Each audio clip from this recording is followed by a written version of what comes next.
प्रभु श्री हरि अपने भक्तों से अपार प्रेम करते हैं, इसीलिए उनके कष्ट हरने के लिए वे कहीं भी किसी भी रूप में प्रकट हो जाते हैं।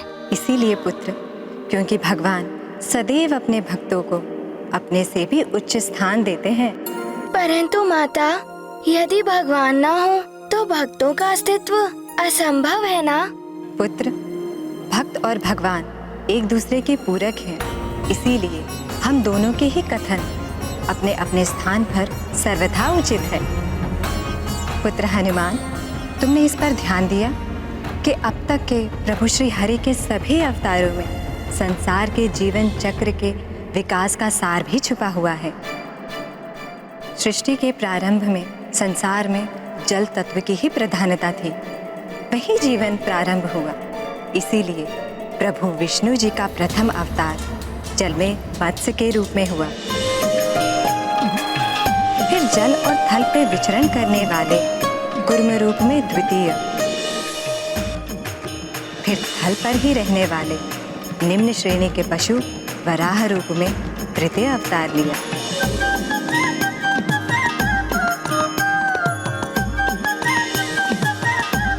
फिर नरसिंह अवतार अर्थात पशुओं के राजा सिंह और मनुष्य के सम्मिश्रण से उत्पन्न विलक्षण जीव अर्थात अर्ध सिंह और अर्ध मानव के रूप में प्रभु ने अवतार लिया।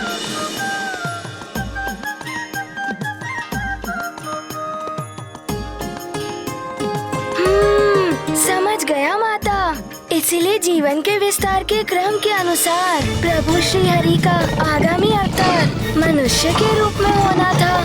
हाँ पुत्र, इस बार पृथ्वी पर प्रभु विष्णु जी का आगमन बाल ब्रह्मचारी रूप में हुआ। परंतु माता, हनुमान को बताइए ना, प्रभु ने अपना पंचम अवतार कब और क्यों लिया? पुत्र, त्रेता युग में जब अमृत पाकर सभी देवता अमृतत्व के अहंकार के मद में चूर होकर अपने अपने कर्तव्यों के प्रति असावधान हो गए थे, परंतु असुरों के गुरु शुक्राचार्य जी द्वारा मृत संजीवनी मंत्र का ज्ञान प्राप्त कर असुरों ने भी मृत्यु परंत पुनः जीवित होने की सामर्थ्य प्राप्त कर ली थी। ओम ह्रां जूं सः ओम भूर्भुवः स्वः ओम यम्बकं यजामहे ओम तत्सवितुर्वरेण्यं ओम सुगंधिं पुष्टिवर्धनम् ओम भर्गो देवस्य धीमहि ओम उर्वारुकमिव बन्धनान् ओम धियो यो नः प्रचोदयात् ओम मृत्योर्मुक्षीयमामृतात् ओम स्वः ओम भुवः ओम भुः ओम सः ओम जूं ओम ह्रां ओम।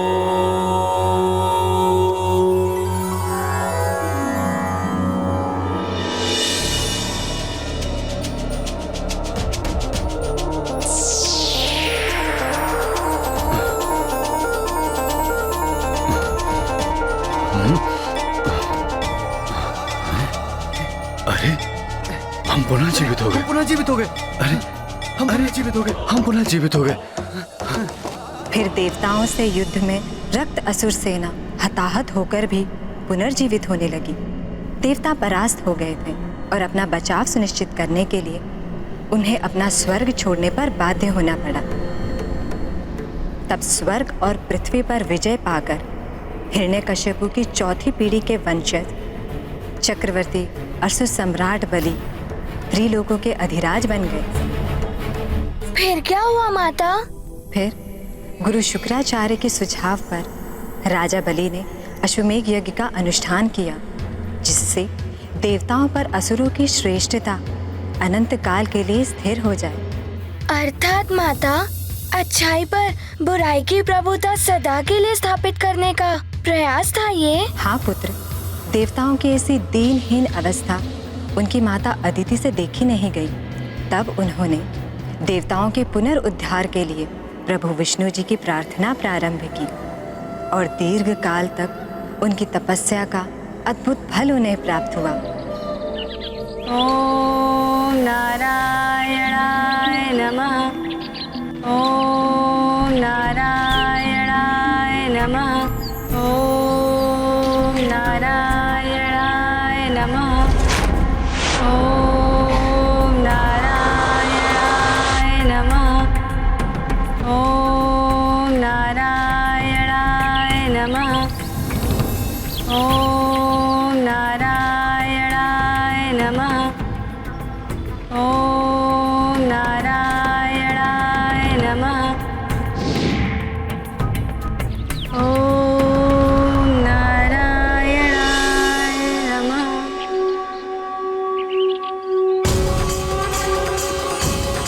प्रभु प्रणाम श्री हरिनारायण।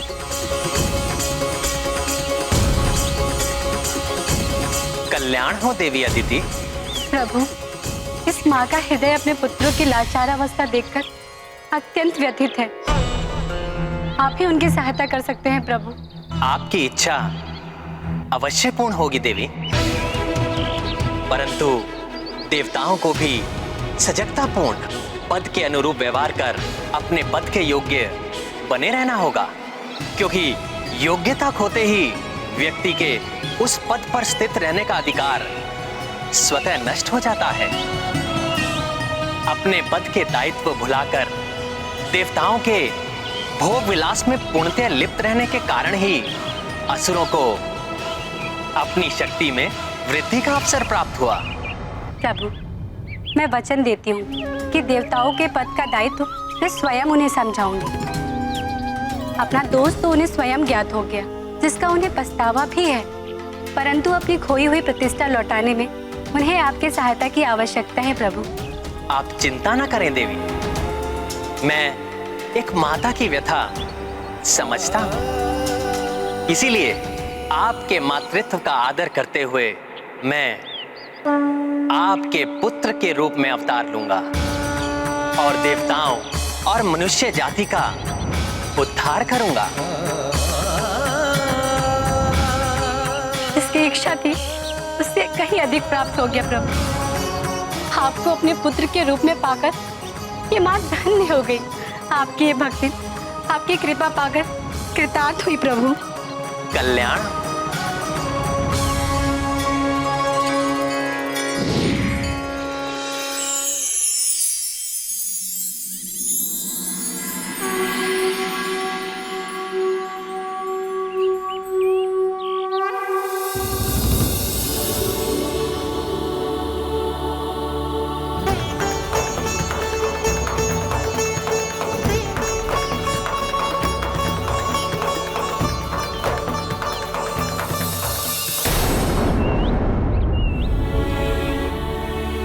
प्रभु श्री हरि का नन्हा सा रूप कितना मनोहर हुआ होगा ना माता।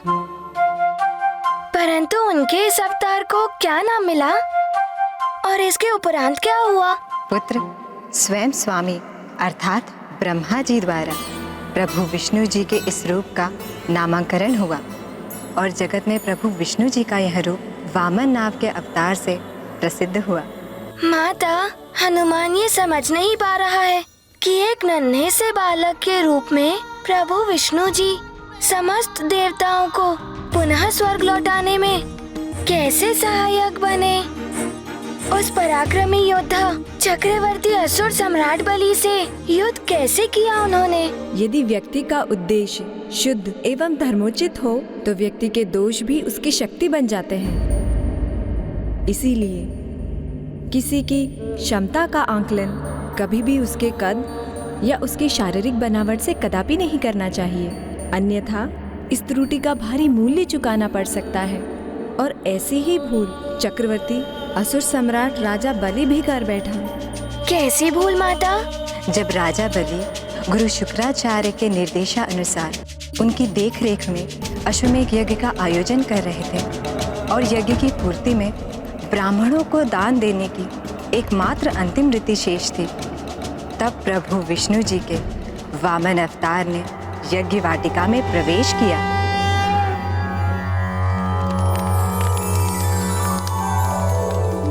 अहं राष्ट्री संगमनी वसूनां चिकितुषी प्रथमा यज्ञियानां तां मा देवा व्यददुः पुरुत्रा भूरि स्थानां भूर्यावेशयं नती।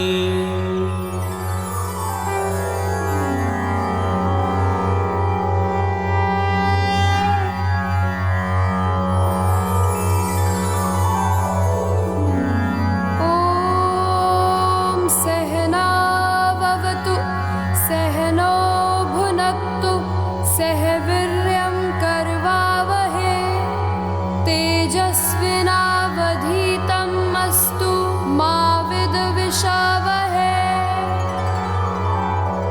सर्वे भवन्तु सुखिनः सर्वे सन्तु निरामयाः सर्वे भद्राणि पश्यन्तु मा कश्चित् दुःखभाग् भवेत्। कौन है जो इतने मधुर और सम्मोहक स्वर में वेदों का पाठ कर रहा है?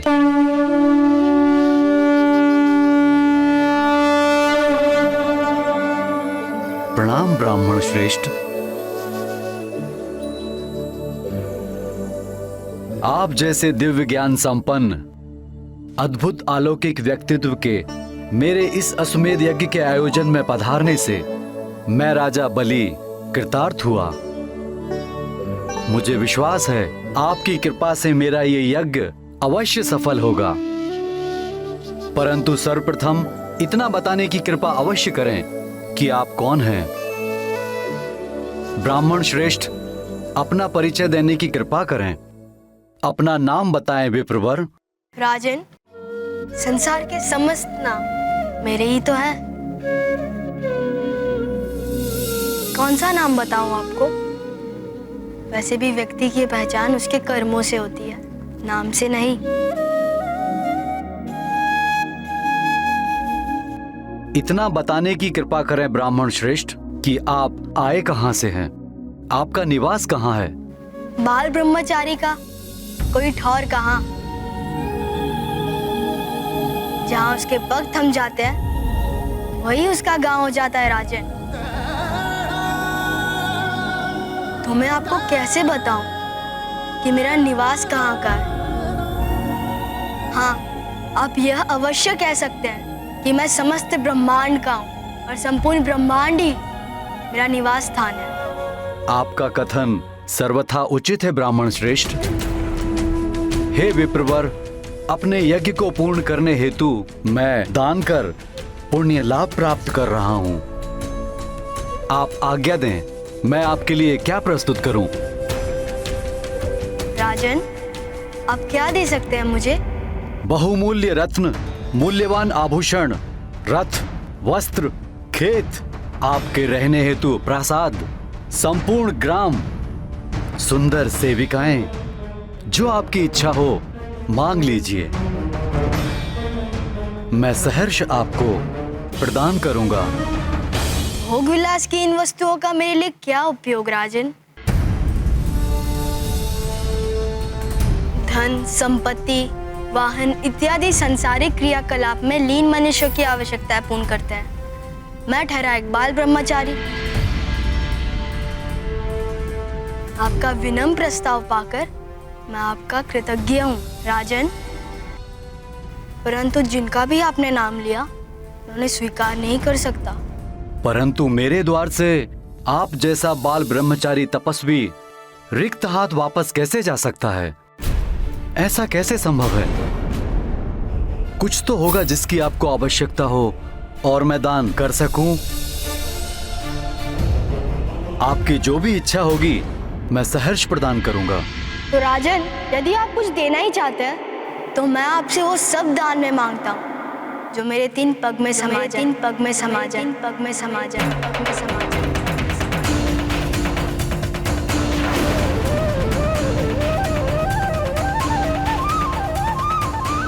कहिए, वो मुझे देंगे आप?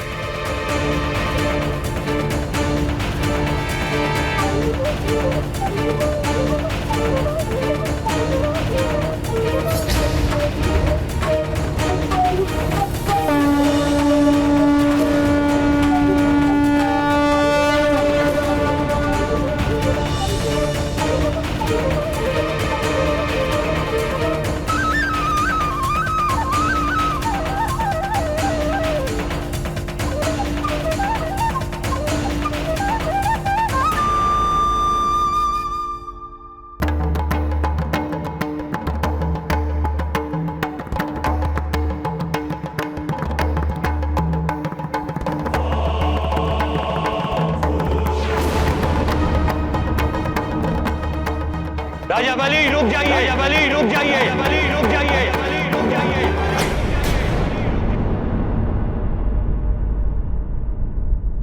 अभी भी समय है, रुक जाइए, अन्यथा अनर्थ हो जाएगा।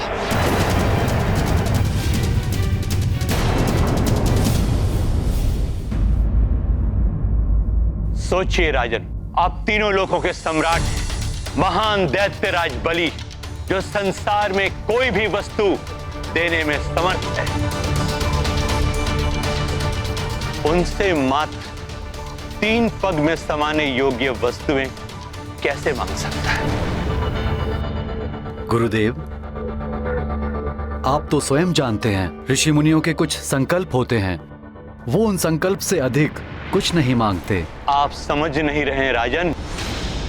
मैं पूर्ण विश्वास के साथ कह सकता हूं कि ये कोई अन्य नहीं, श्री हरि विष्णु देव है।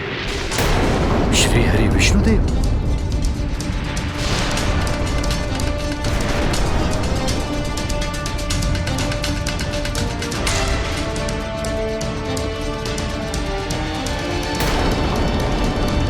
ये आप क्या कह रहे हैं?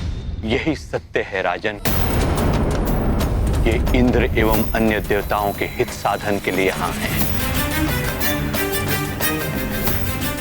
यदि आपने इनकी बात मानकर उनकी इच्छा अनुसार दान देने का संकल्प ले लिया तो आप सब कुछ गंवा देंगे।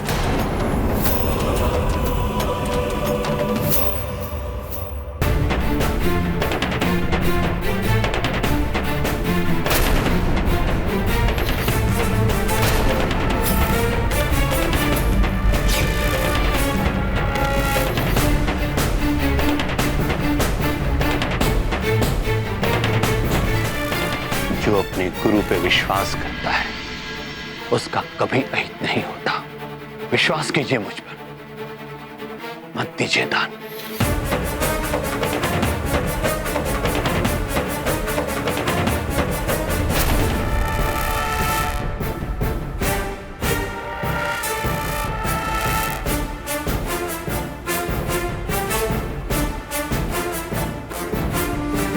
यदि आपकी बात सत्य है तो ये स्वयं दाता हैं, इन्हें कोई क्या दान देगा?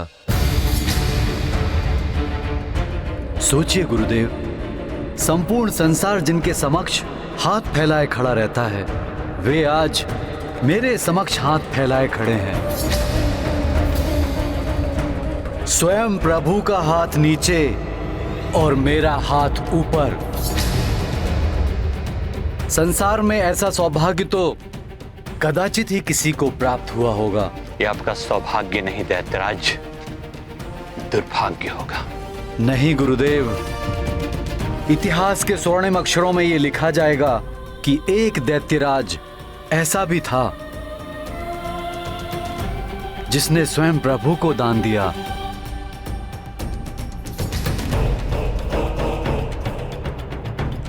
और फिर दान देने का सुख उपभोग करने के सुख से सहस्त्र गुना अधिक होता है गुरुदेव, और पुण्यदायी भी।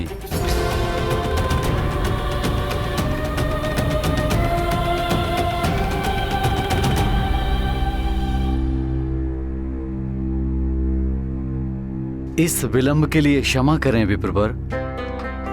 मैं दान देने का संकल्प लेने के लिए प्रस्तुत हूं। आप पुनः सोच लीजिए, क्या आप उतना ही चाहते हैं जो आपके 3 पग में समा जाए? इस संसार में मात्र 3 पग धरती मनुष्य की अपनी होती है। उससे अधिक की इच्छा करने वाले मनुष्य कभी संतुष्ट नहीं होते। राजन, मुझे मात्र उतना ही चाहिए जितना मेरे 3 पग में समा जाए।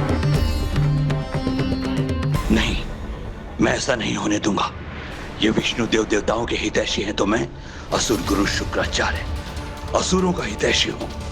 असुरों के हित साधन के लिए मुझे कुछ भी करके यह दान रोकना होगा।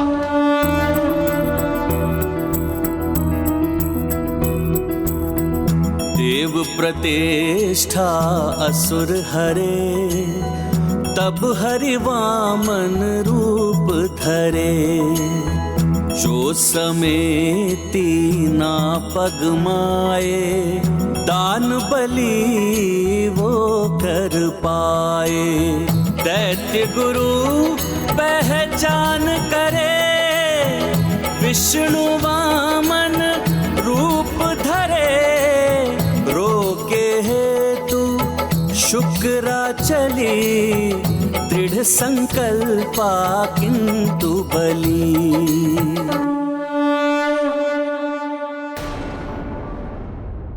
ईश्वर किसी भी रूप में दर्शन दे सकते हैं, आवश्यकता है पहचानने की।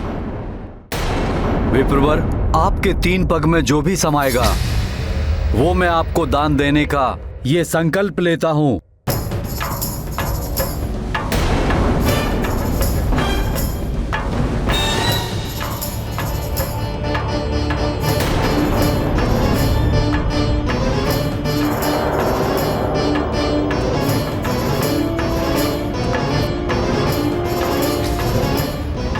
क्षमा करें विप्रवर, कमंडल से जल बाहर नहीं आ रहा है। मैं अभी ठीक करता हूं।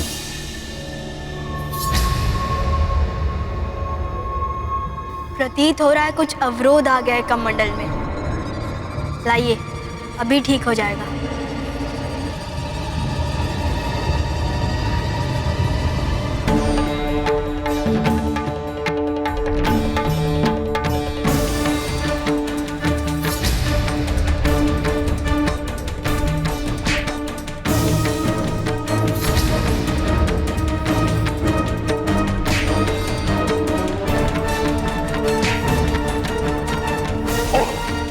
ये तृण भी शूल है मेरे इस लघु रूप के लिए।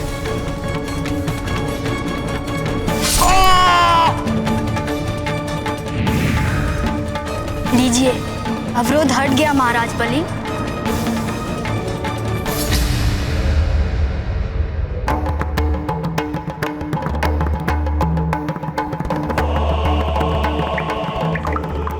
मैं दैत्यराज बलि ये संकल्प लेता हूँ कि आपके 3 पग में जो भी जितना भी समाएगा वो सब आपको प्रदान करूंगा, प्रदान करूंगा, प्रदान करूंगा।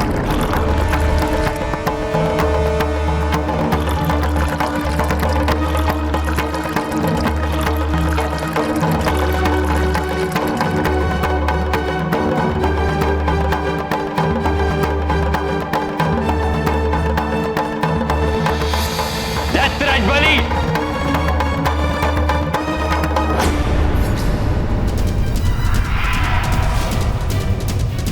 गुरु आज्ञा की अवहेलना करने वाले मूढ़मती,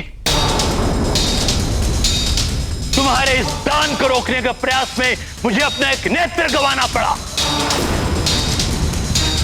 मैं दैत्य गुरु शुक्राचार्य तुम्हें श्राप देता हूं कि असुरों को सदैव देवताओं से पराजित होना पड़ेगा और तुम्हें भी गंवाना पड़ेगा तीनों लोगों का वैभव। संसार के स्वामित्व का ऐश्वर्य छीन जाएगा तुमसे।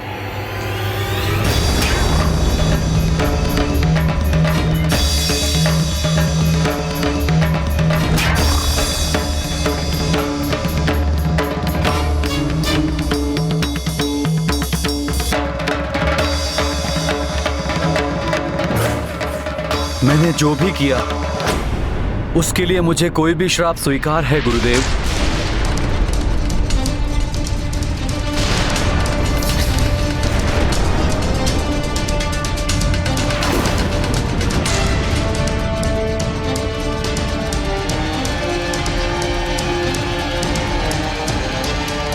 इन्हें सब देकर भी जो मुझे मिलेगा वो अनमोल है। अब मुझे कुछ भी गवाना पड़े, मुझे कोई दुख नहीं।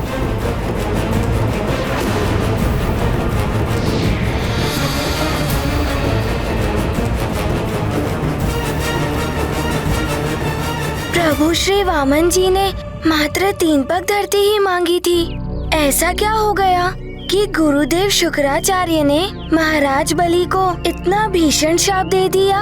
हनुमान, कदाचित प्रभु वामन राजा बलि से त्रिलोकों का अधिपत्य नहीं मांगते, क्योंकि तीनों लोगों का शासन राजा बलि ने अपने बल पर प्राप्त किया था।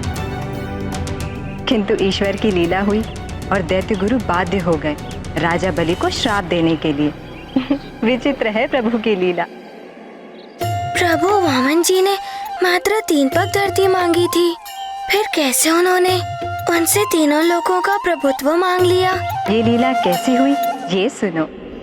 राजा बलि ने श्राप तो स्वीकार कर ही लिया था।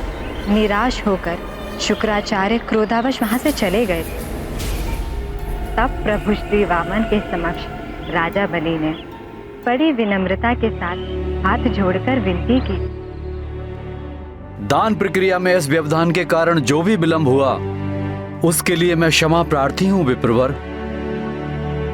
3 पग के माप में आप जो भी प्राप्त करना चाहते हैं उसे मैं सहर्ष प्रदान करने के लिए प्रस्तुत हूँ। कृपया अपना दान प्राप्त कर मेरा संकल्प पूर्ण करें।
हे प्रभु श्री हरि, आपकी इस लीला का माध्यम बनकर मैं धन्य हो गया। मेरा सब कुछ अर्पण है आपके इन पावन चरणों में।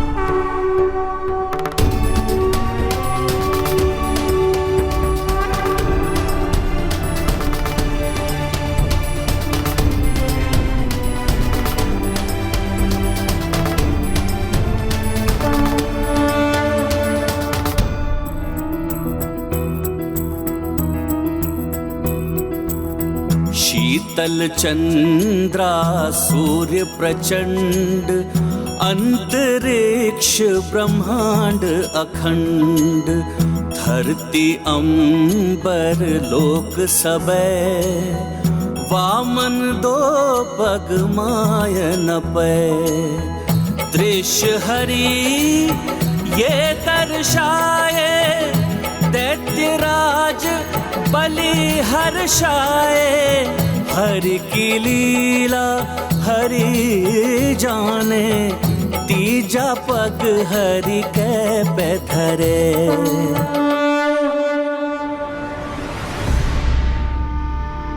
महाराज बलि, आपने 3 पग में समाने योग्य वस्तुओं का दान देने का वचन दिया था। प्रथम पग में तो धरती का माप हो गया, द्वितीय पग में स्वर्ग एवं समस्त लोक सहित संपूर्ण ब्रह्मांड का माप हो चुका है। अब आप ही मुझे बताइए कि मैं अपना तृतीय पग कहाँ रखूं? बताइए राजन, बताइए कहाँ रखूं मैं अपना तृतीय पग? अब मुझे अन्य कोई रिक्त स्थान दिखाई नहीं दे रहा है। प्रभु, अब तो मेरे पास कुछ शेष रहा ही नहीं जो मैं आपके श्री चरणों में अर्पित कर सकूं। किंतु वचन पूर्ण करना है मुझे। अब मेरे पास जो भी शेष रहा है वो मैं स्वयं ही हूं। अतः आप अपना तृतीय पग, अपना पावन चरण मेरे शीश पर रखे प्रभु।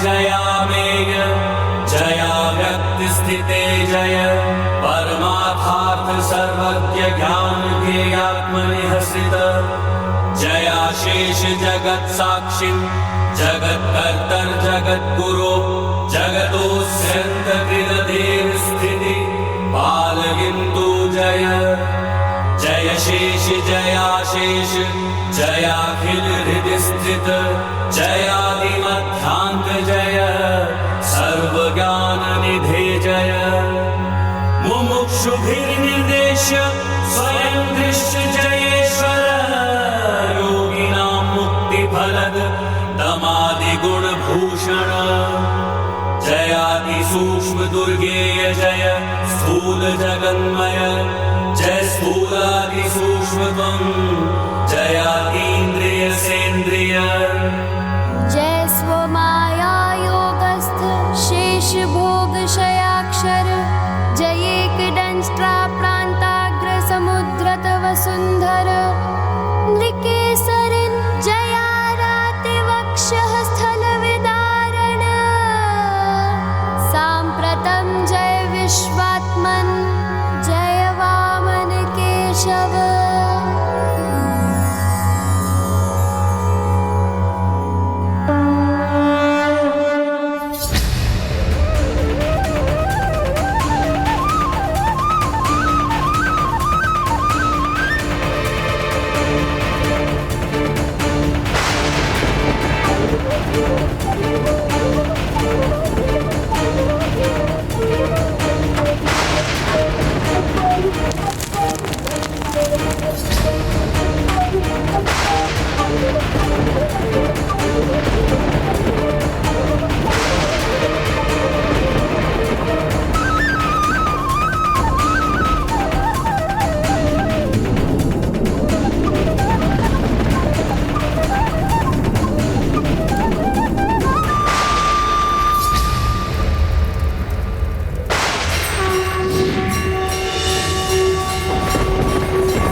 प्रभु, चक्रवर्ती सम्राट बलि, आपकी उदारता, आपकी दानवीरता के कारण आपकी कीर्ति युग युगांतर तक स्थित रहेगी। मेरा आशीर्वाद है आपको। अब से कल्पांत तक आप पाताल स्थित सुतल लोक के राजा रहेंगे। समस्त ऐश्वर्य एवं वैभव सदैव आपके राज्य में अक्षुण्ण बने रहे। मैं स्वयं आपके राज्य की सदा रक्षा करूंगा और भविष्य में अगले स्वर्ग अधिपति इंद्र का पद आपको प्राप्त होगा। आपकी कृपा अपरंपार है प्रभु। मैं धन्य हो गया प्रभु, धन्य हो गया। आपका सदैव कल्याण हो दैत्यराज बलि। इस प्रकार प्रभु श्री नारायण ने वामन अवतार धारण किया। अब तुम बताओ हनुमान, प्रभु के इस पंचम अवतार की कथा से तुमने क्या सीखा? हाँ प्रथम तो ये कि ईश्वर कभी भी किसी के भी प्रति अन्याय नहीं करते। उनसे जो लिया उससे भी अधिक उत्तम वरदान दिया, यहाँ तक कि इंद्र पद का भी अधिकारी बना दिया। हाँ, सत्य कहा तुमने हनुमान। और द्वितीय ये माता कि कभी भी गुरुदेव की आज्ञा की अवहेलना नहीं करनी चाहिए, और ये भी गुरुदेव कोई अनुचित कार्य करे तो उन्हें भी गुरु शुक्राचार्य की भांति दंडित होना पड़ता है। हाँ, जैसे उनके एक नेत्र की ज्योति चली गई थी। और अंतिम ये कि दान धर्म निभाने वाले को भी सब गंवाकर बहुत कुछ प्राप्त होता है। जैसे राजा बलि ने तीनों लोकों का राज गंवा दिया, परंतु उन्हें तीनों लोकों के स्वामी श्री हरि का संरक्षण प्राप्त हो गया। हाँ पुत्र, एक प्रकार से उन्हें स्वयं प्रभु की प्राप्ति हो गई, और इससे बड़ी संपदा अन्य कोई हो ही नहीं सकती। माता, आप जो मुझे ये ज्ञान योग की शिक्षा दे रही हैं, उससे भगवान की विशालता एवं महानता से मेरा परिचय हो रहा है। इसके लिए मैं सदैव आपका आभारी रहूंगा माता। अब मुझे शीघ्र बताइए कि प्रभु श्री हरि ने अपना षष्ठम अवतार कौन सा धारण किया? अवश्य हनुमान, वामन अवतार में प्रभु श्री हरि नारायण शांत एवं सौम्य ब्रह्मचारी के रूप में अवतरित हुए थे। षष्ठम अवतार में वे उग्र एवं महान योद्धा के रूप में पृथ्वी पर आए। उग्र एवं महान योद्धा? अरे वाह माता, कौन थे वो महान भक्त योद्धा? शीघ्र बताइए ना। उनका जन्म भी त्रेता युग के मध्य में हुआ था, जब हैं वंशी सहस्त्र भुजाधारी महाराज कार्तवीर्य का शासन था, जिन्हें अतुलित शक्तियां प्राप्त हुई थी। अपार शक्तियों के स्वामी होने के कारण उन्हें अपने बल पर अभिमान हो गया था, और वो अपनी ही प्रजा पर अत्याचार करने लगे थे। देखा मेरी रानियों, तुम्हारे स्वामी छत्रपति सम्राट शस्त्र अर्जुन कार्तवीर्य की शस्त्र भुजाएं। इस संसार का कोई भी योद्धा इनके आगे पल भर भी नहीं टिक सकता।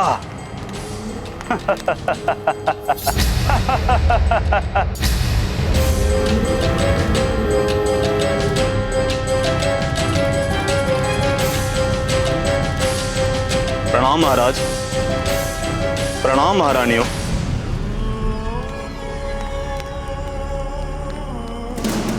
आपकी सेवा में भोजन सामग्री प्रस्तुत है महाराज। सेवकों, ये उचित समय नहीं है यहाँ आने का।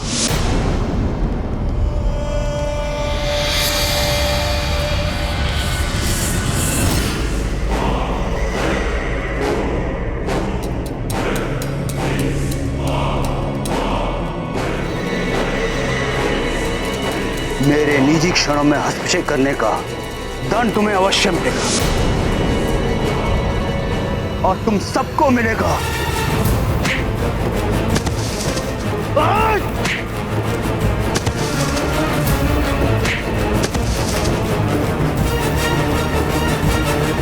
माता, राजा कार्तवीर्य का अपने सेवकों के प्रति ऐसा क्रूर व्यवहार तो अनुचित है ना? पुत्र हनुमान, उन दिनों जितने भी राजा थे वे सब शक्ति और सत्ता के अभिमान में चूर होकर अपनी ही प्रजा एवं सेवकों पर अत्याचार कर रहे थे, और उन्हीं के अत्याचारों को रोकने के लिए प्रभु श्री हरि ने ऋषि जमदग्नि एवं उनकी पत्नी रेणुका के 5वें पुत्र के रूप में जन्म लिया।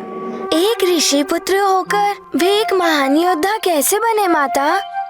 और उनको युद्ध कला में किसने निपुण किया? स्वयं प्रभु महादेव ने।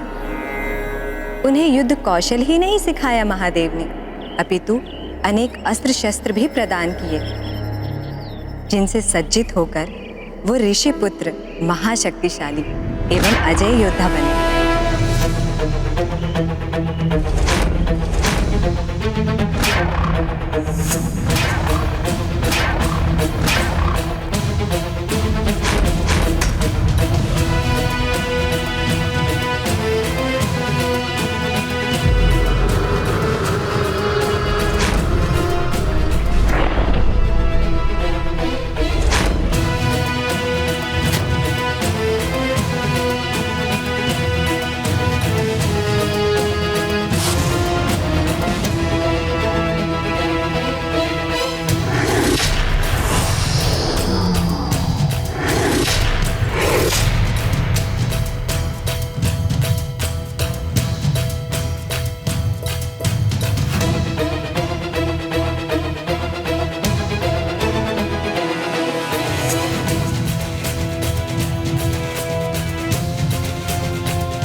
गुरुदेव। पुत्र,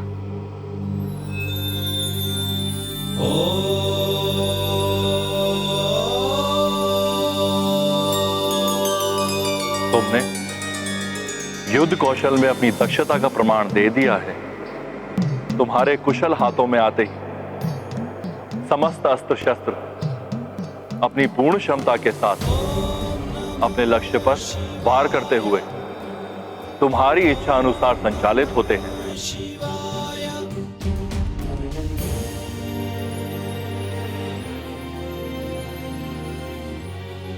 गुरुदेव, ये मेरी दक्षता नहीं, आपके प्रशिक्षण और आशीर्वाद का फल है। तुम्हारी नम्रता प्रशंसनीय है पुत्र। अब तक मैंने तुम्हें अनेक अस्त्र शस्त्र प्रदान किए हैं, किंतु अब तुम्हारा प्रशिक्षण सफलतापूर्वक संपन्न होने के उपलक्ष्य में मैं तुम्हें वो शस्त्र प्रदान करूंगा जिसे आज तक किसी ने भी शस्त्र के रूप में प्रयोग नहीं किया है।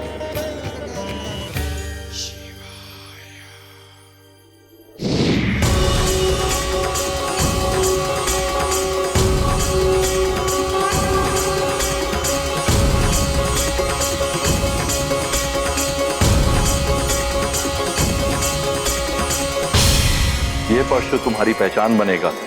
ऋषि जमदग्नि पुत्र राम, आज से तुम परशुराम के नाम से जाने जाओगे।